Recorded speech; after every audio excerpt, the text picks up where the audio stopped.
Géopolis Télévision, dans les profondeurs de l'économie africaine. Tout de suite,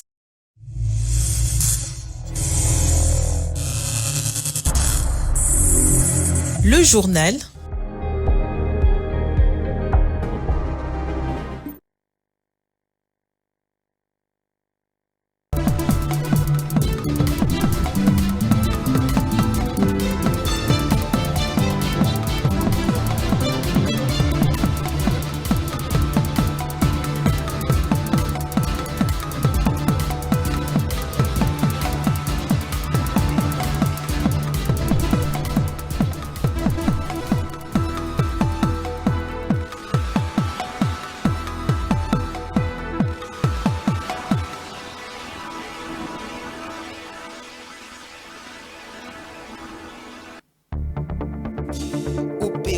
D'identification de la population, le chef de l'État s'inquiète de l'enlisement des choses. Il a pour ce faire enjoint le VPM en charge de l'intérieur de lui faire le point sur l'ensemble de cette opération.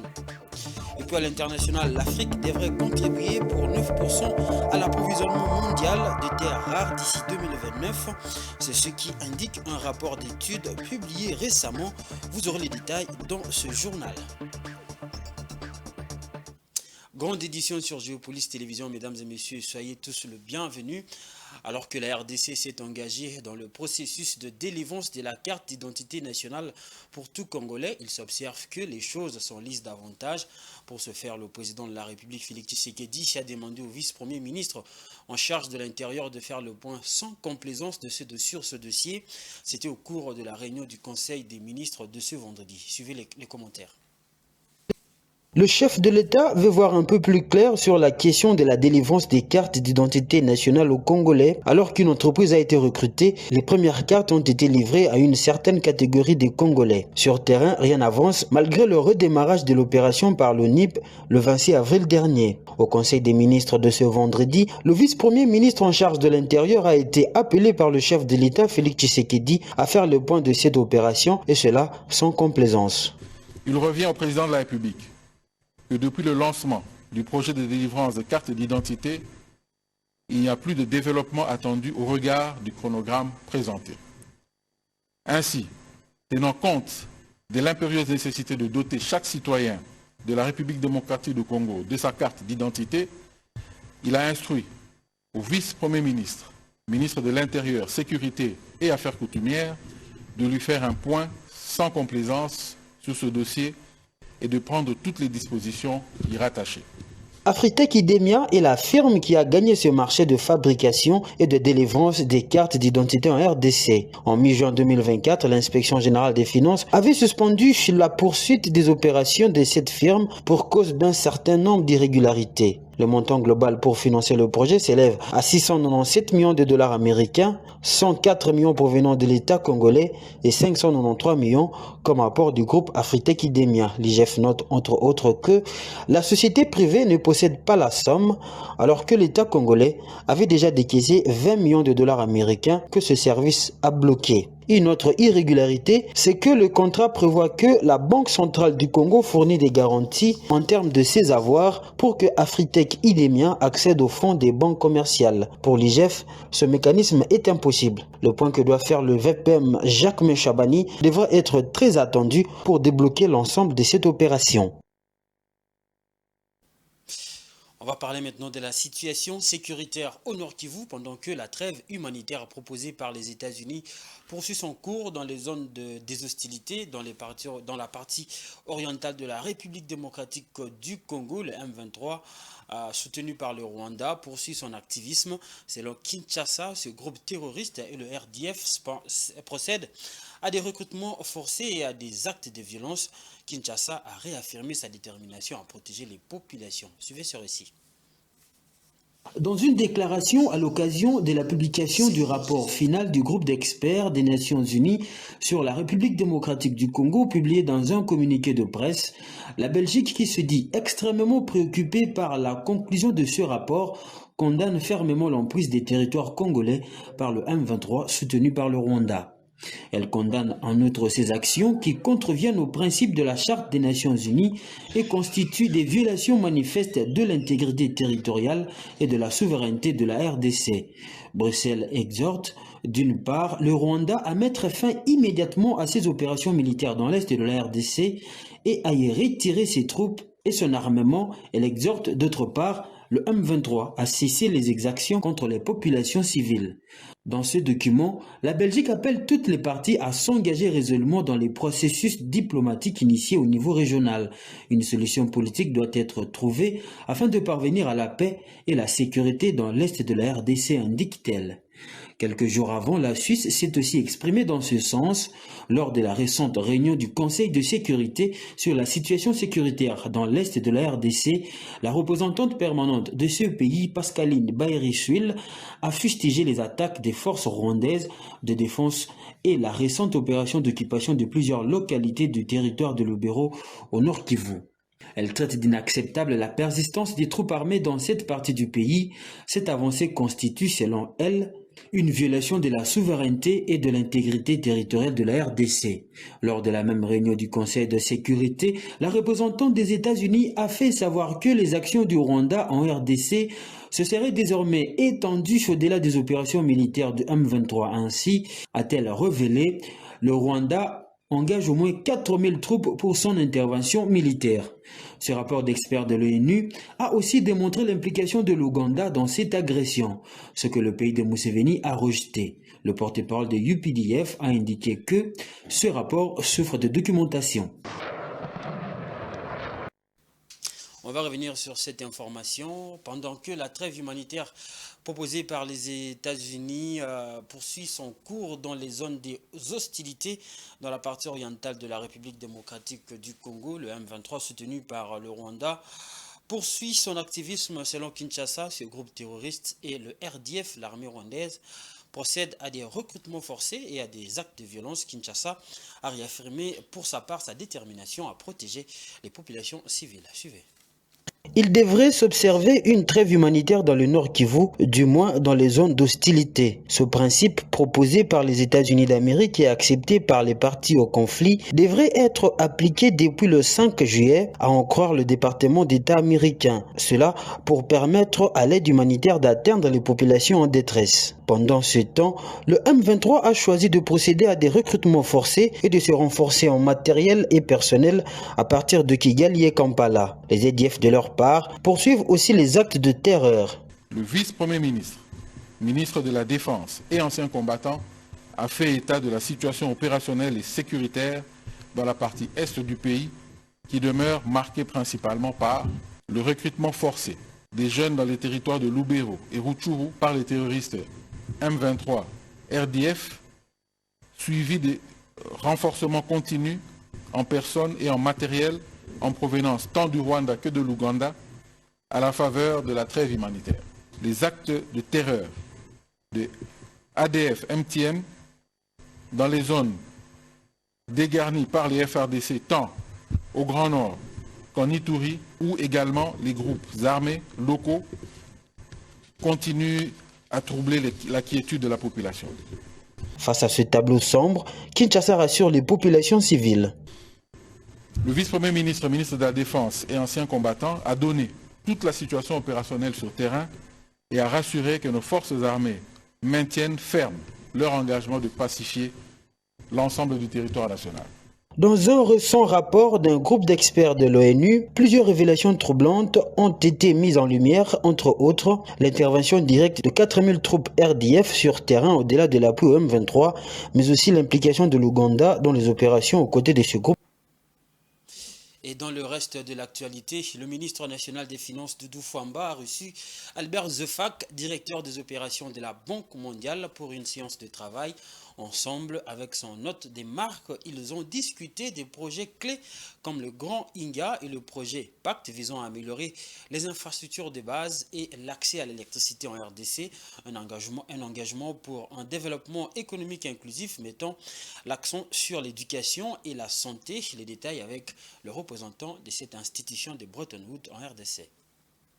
Nous sommes très heureux d'avoir pris du temps pour discuter avec Son Excellence Monsieur le ministre des Finances de la coopération entre la Banque mondiale et la République démocratique du Congo. Le ministre des Finances est le gouverneur pays pour la Banque mondiale et c'est donc naturel de travailler avec lui pour savoir quels sont les dossiers les plus importants pour nous à soumettre au conseil d'administration de la Banque mondiale dans l'année fiscale qui est en cours. Nous avons discuté d'un nombre de sujets extrêmement importants, y compris les réformes à mener pour permettre au Congo de réaliser sa vision, permettre au président de la République de réaliser ses projets les plus importants. Nous avons parlé de l'importance du capital humain et de l'investissement que la Banque mondiale peut mettre pour accompagner la République démocratique du Congo à créer, n'est-ce pas, les ressources humaines nécessaires au développement de ce pays. Il s'agit d'éducation, la gratuité de l'éducation, projet phare de son Excellence le Président Tshisekedi, supporté par la Banque mondiale.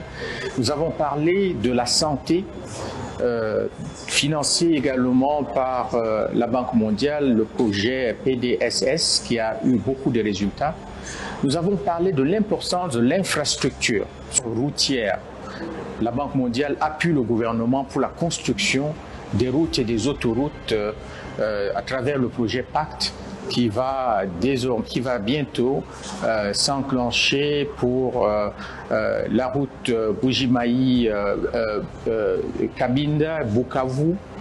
Nous allons travailler, comme l'a demandé le président de la République, à faire de cela une autoroute. Nous sommes en train de discuter de ces éléments.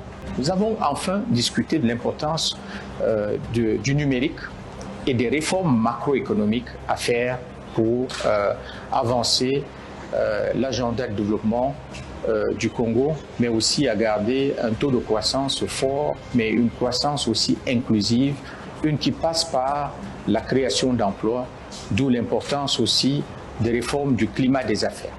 La Banque mondiale, dans son cadre de partenariat stratégique avec la République démocratique du Congo, a ciblé 10 provinces en fonction du niveau de pauvreté, mais aussi en fonction de la possibilité d'avoir un impact plus fort sur la vie des populations. Et donc, dans notre cadre de partenariat, nous nous concentrons sur ces 10 provinces et nous allons, au fur et à mesure de sa mise en œuvre, voir comment nous mettons ces résultats à échelle dans d'autres provinces du pays.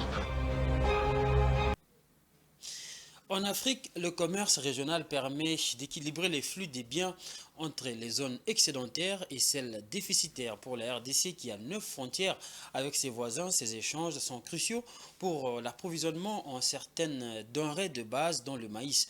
Mais malheureusement, cette année, ces provinces pourraient être affectées par la crise agricole que traverse la Zambie parmi les pays fournisseurs de maïs à la RDC. Maris Bouleli, les détails. Note de conjoncture économique publiée récemment par la Banque centrale du Congo, les provinces du Haut-Katanga, du Lualaba et du Tanganyika pourraient être affectées dans le prochain mois par la situation du secteur agricole zambien. Depuis le début 2024, la Zambie fait en effet face aux conséquences du phénomène climatique El Niño qui a entraîné une vague de sécheresse dans 84 de 116 districts du pays. Cette situation a conduit à une baisse de 54% de la production de maïs à seulement 1,5 million de tonnes en 2023-2024.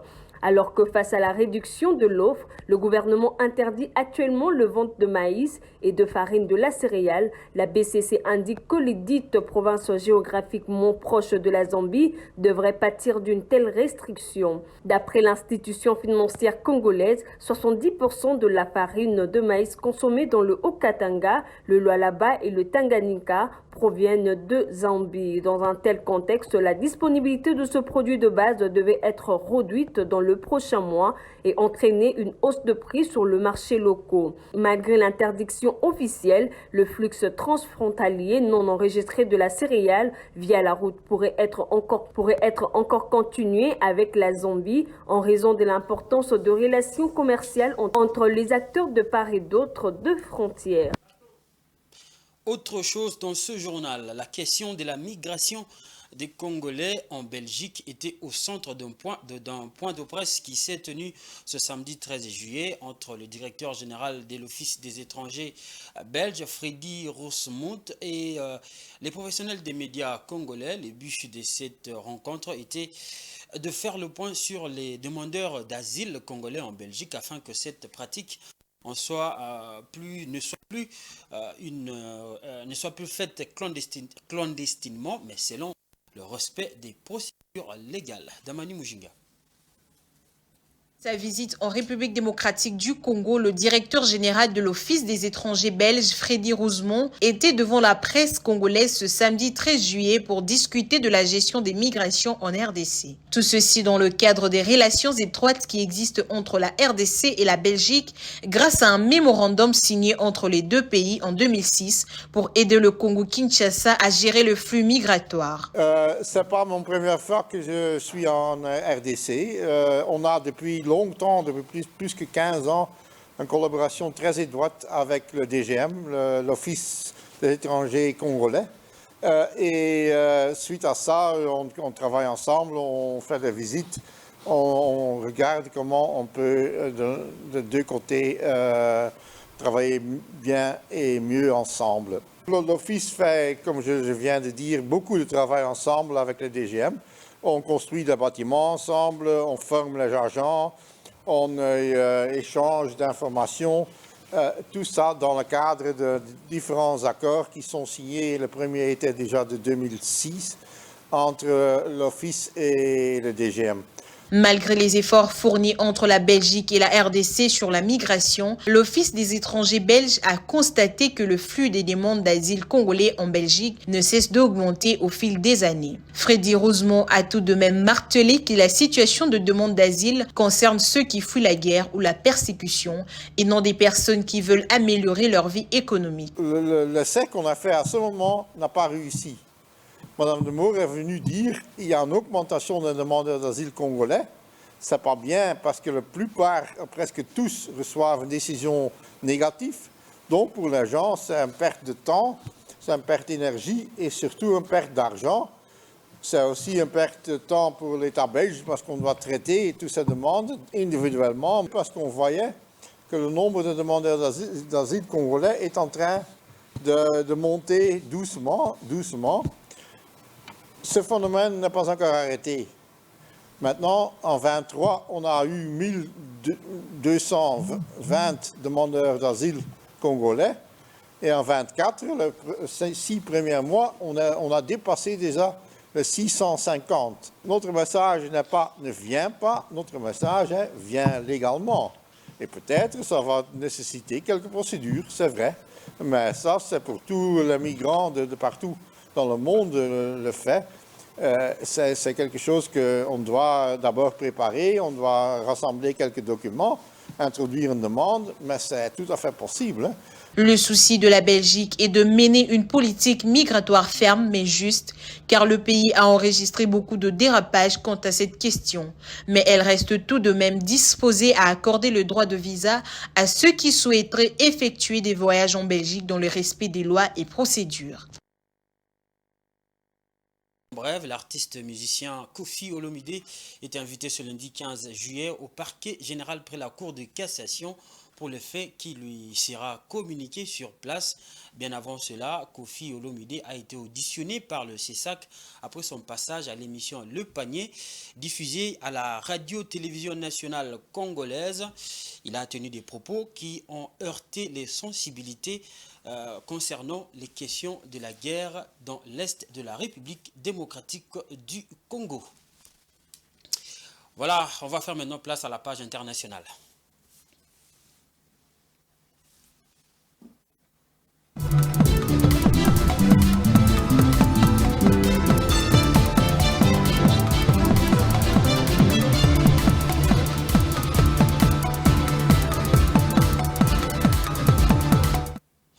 Selon un récent rapport de Benchmark Mineral Intelligence, l'Afrique devrait contribuer pour 9% à l'approvisionnement mondial de terres rares d'ici 2009. À cet effet, 8 nouvelles mines vont entrer en service dans différents pays africains. Cette expansion marque un tournant pour le continent qui cherche à capitaliser sur ses ressources naturelles abondantes pour diversifier ses économies et attirer des investissements étrangers. Suivez nos amis d'Africa 24.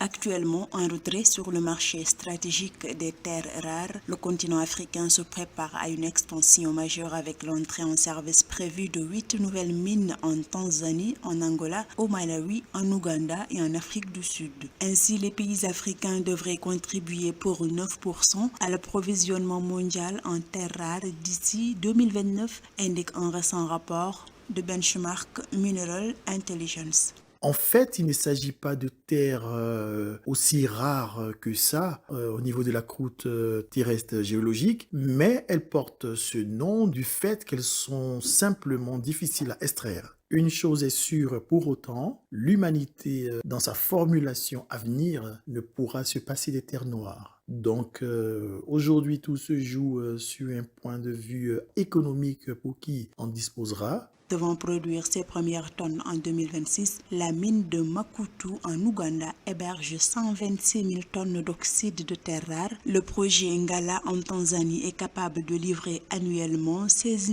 200 tonnes de concentré de terre rare sur une durée de vie de 24 ans. En Angola, le développement de la mine de Longodio devrait permettre la production de 38 000 tonnes par an de sulfate de terre rare mixte. Bien entendu, les pays africains qui font office de précurseurs dans cette industrie nouvelle de l'extraction des terres rares sont à encourager et surtout à féliciter parce qu'il ne peut venir à l'idée de personne de croire que l'Afrique en tant que grenier minier du monde entier ne dispose pas de terres rares. Les terres rares sont des minerais stratégiques qui comprennent un ensemble de 17 métaux essentiels aux technologies de pointe, notamment l'industrie automobile, la défense, le secteur de l'énergie éolienne ou encore électronique. L'augmentation prévue de la production en Afrique pourrait potentiellement réduire la dépendance actuelle des marchés mondiaux vis-à-vis de sources d'approvisionnement concentrées en Chine qui dominent plus de 70% de l'offre mondiale. Ce journal est terminé, je vous rappelle les différents titres. Opération d'identification de la population, le chef de l'État s'inquiète de l'enlisement des choses. Il a pour ce faire enjoint le VPM en charge de l'intérieur de lui faire le point sur l'ensemble de cette opération. Et puis à l'international, l'Afrique devrait contribuer pour 9% à l'approvisionnement mondial des terres rares d'ici 2029. C'est ce qu'indique un rapport d'études publié récemment. Vous avez suivi le détail dans ce journal. Et voilà, c'est la fin de ce journal. Merci à vous de l'avoir suivi. Bon week-end chez vous.